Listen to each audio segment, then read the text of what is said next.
Guitar secrets for recording and mixing that no one really ever talks about. Next on Music Surgery with me, Dr. Bob. Hey, before we get started, please hit the subscribe button and ring the bell to be notified of future videos. Also, there are tons of great samples from my personal library below in the description of every video. They're all pay what you want. And lastly, if you want me to work on your music, hit me at drbobmusicsurgery@gmail.com. In the amazing world of YouTube shredders, there's an amazing amount of guitar information to study. But there's a side of guitar playing that's rarely talked about, and arguably, at least to me, the most important part of guitar playing, which leads to recording guitar, mixing guitar, and producing guitar. Watch this.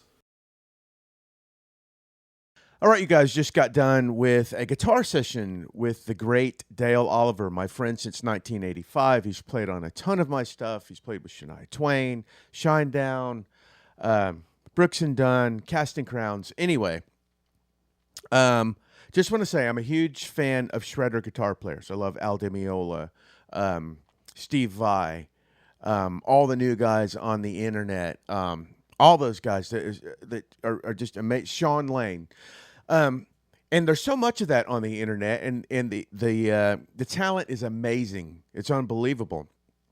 But I want to showcase a different kind of talent today. Not to say that those guys don't have that, but because they're shredders, they focus their career on that, which is awesome. They should.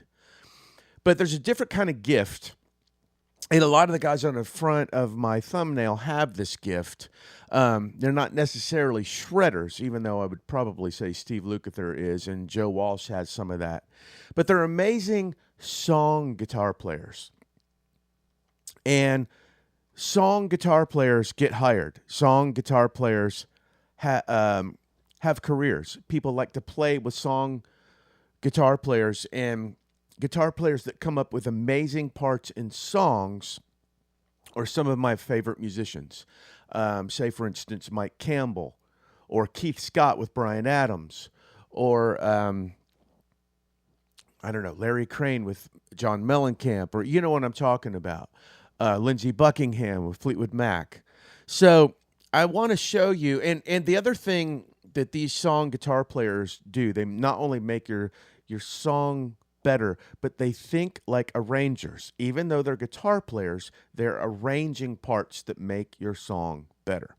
And what that does as well for mixers and producers like me, it makes me pay more attention to what they're doing and how they approach stuff. So I'm redoing an old demo, and I want to play you the chorus first. I'm going to play it twice, and I want you to listen. And there's a slide part on the chorus that I'm not going to play it first. I want you to listen to the chorus and see where you would play the guitar part, the slide guitar part, or if it was a cello part or a keyboard overdub. And then I want to play you what Dale did, and we'll talk about that. So here is the demo chorus with the new, without the new guitars. You got a sexy smile.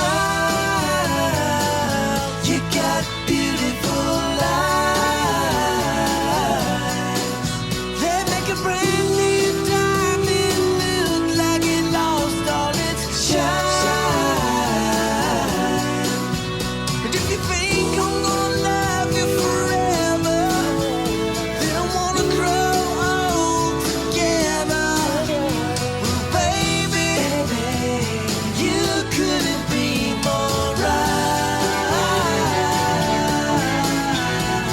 Oh, you couldn't be more right. Okay, there's the chorus. I said I was going to play it twice, but I'm only going to play it once because I don't want to waste your time. So here is the guitar part that Dale played on top of that. Let me just spread it left and right for now and kind of turn it up loud so you can hear where it's going. Here we go. You got a sexy smile. You got beautiful eyes. They make a brand new diamond look like it lost all its shine. And if you think I'm gonna love you forever, then I wanna grow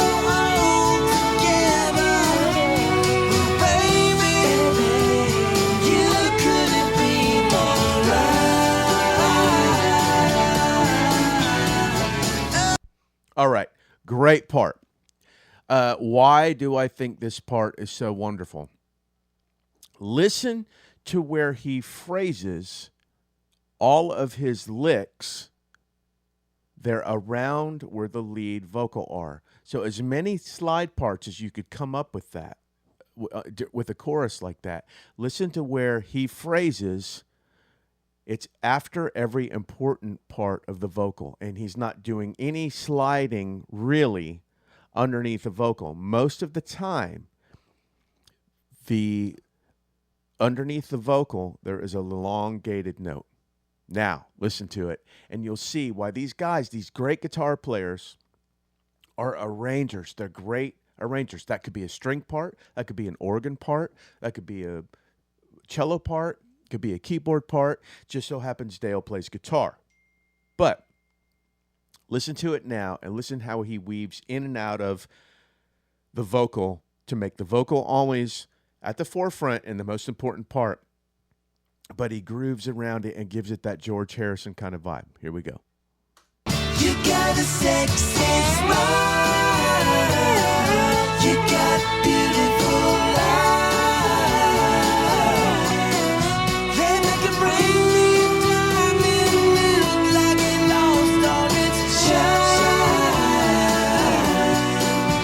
But if you think I'm gonna love you forever, then I wanna grow old together, baby.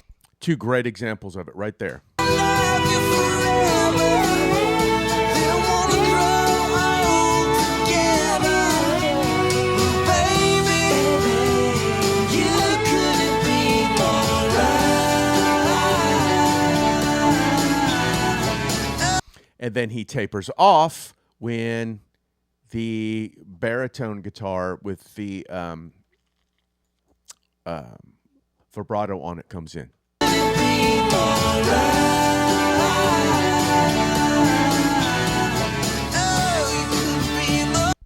So there you go. As mixers, we're always looking for clarity. As producers, we're always looking for clarity, but the vocalist is always first. And this is a prime example of a guitar player that's a great arranger that can really bring that groovy kind of George Harrison thing to a song, but really make it count and really always make sure that that melody is first. Well, there you go.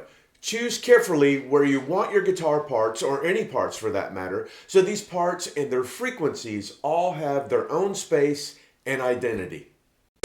Thanks so much for watching. Give me some comment, love, and a thumbs up below. And hit me at drbobmusicsurgery@gmail.com if you want to say hello or you want me to work on your music. Take care of yourselves and each other, and I'll see you the next time the doctor's in.